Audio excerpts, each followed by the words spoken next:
talk about other potential analogs. We've discussed ARK a lot.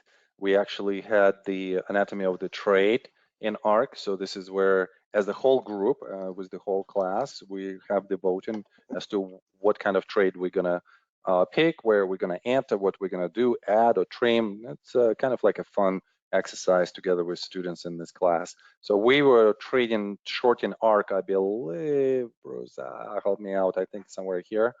That was the entry. This was the exit. So this was a very quick swing trade, but the key was just to identify the correct environment, the correct point of entry, the correct exit, and so on and so forth.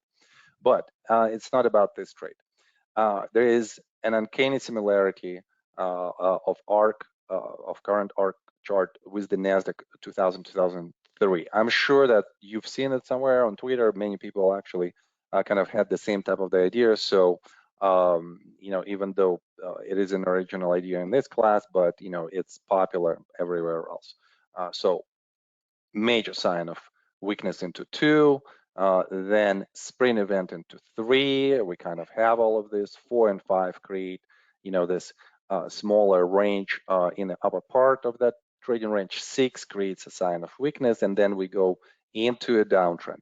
Our point was, when we started this trade right here, is that, well, we're gonna trade just swing trade here, but also that, like in 2000, we're gonna have lower lows.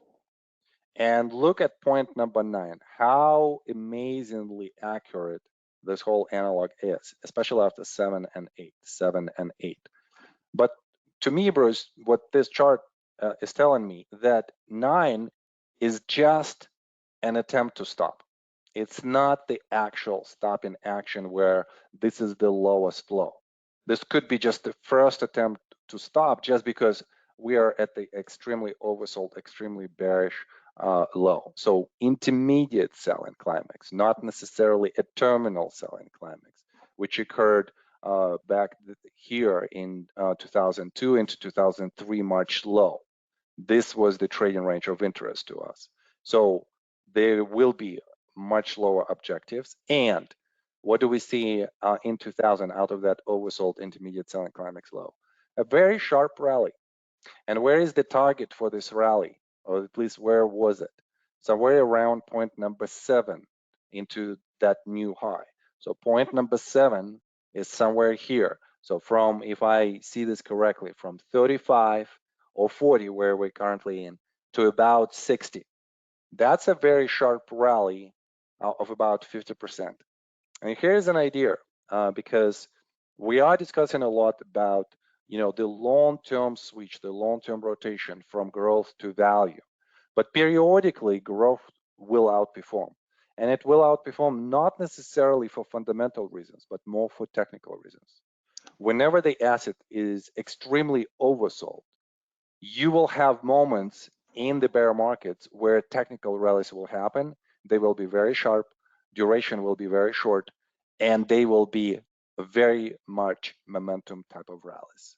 And I think that, you know, potentially we could have something like this in ARK and in other growth stocks. So that's why a very counterintuitive idea on the selection. We'll talk about this more in the next class.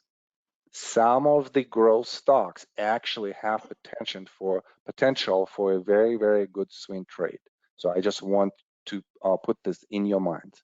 And also, we want to make sure that the low has been created from some kind of causality. So for instance, if this is the cause, could we drop down exactly to this point and then start consolidating or start rallying in a more meaningful way? And from that, Bruce, did we hit the target here for us to say that maybe, yes, we are in the oversold, reached the target type of zone where this rally might happen? There you can see in that point figure work, the redistribution count across there, and it counts down to the area that we've just approached, this point number 9, call it. And that the thing, and I would just, you know, just to reiterate Chris's point, if there is going to be a deviation from your analog here, it's going to show up as some kind of a basing structure. and as akin to what happened in 2002-3 in the Nasdaq, and so you'll get some kind of a cause building process for a more important rally.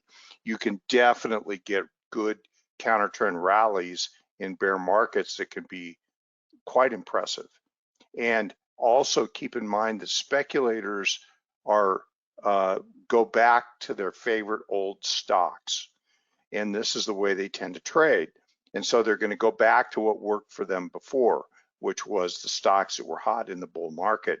Those stocks are in ARK. So ARK to us is just a reflection of these super growth names, these disruptive stocks. The fund, when it worked well, it worked really, really well. And when it stopped working, it's just a surrogate for what's happened to all these stocks. And ARK here, I'm showing a high of 159.70 back February a year ago, and then we just hit a low at 35.10, 159 to 35. And so that's pretty darn impressive as a decline, but it also expresses the amount of damage that's been done in the space. And so, yes, a sharp rally could come, and if it does come, that means it's not sustainable, because we need to build a really important markup phase on a good basing structure, a good foundation. I remember this market, Bruce, in 2001, 2002. It was a lot of fun to trade, first of all, especially if you're a swing trader, because you have those sharp rallies, and then you have like deterioration, and then sharp decline.